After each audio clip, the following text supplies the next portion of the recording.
This morning, New York Attorney General Letitia James is set to make her first court appearance in a mortgage fraud case. A grand jury indicted her after President Trump publicly called for her prosecution. Lawmakers from New York rallied in support of James last night. Look.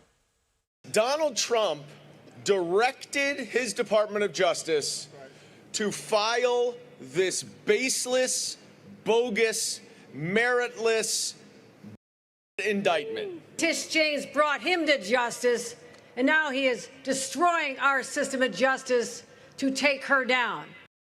CBS News legal contributor and former Manhattan prosecutor Rebecca Roiphe joins us now on set to talk about the bigger case. Rebecca, good morning. Great to have you with us.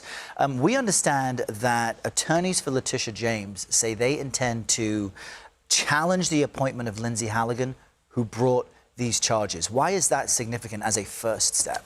Good morning, Errol. Yeah, it is significant, in part because this indictment was brought in an unusual way. As we talked about when the charges first came down, normally you have career prosecutors go into the grand jury, present the evidence, and get that indictment and sign it. But in this case, we had Lindsay Halligan herself sign the indictment, a sign, I think, that most of us took that those career prosecutors were uncomfortable with these charges and did not want to go in themselves.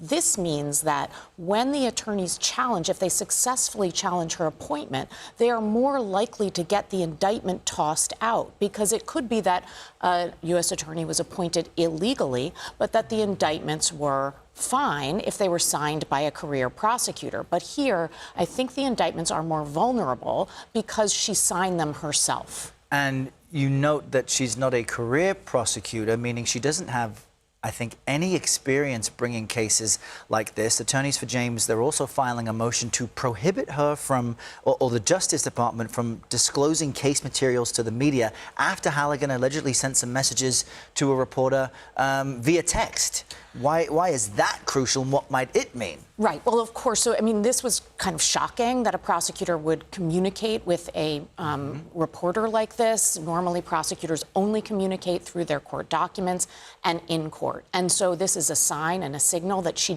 does not have the kind of past experience that other prosecutors would have. And it sends an alarm bell, a red flag, that something is going on here that is quite unusual to have somebody like that operating on this level and in this particular way. All right. Always good to have you here on these high-profile cases, Rebecca. Thank you so much.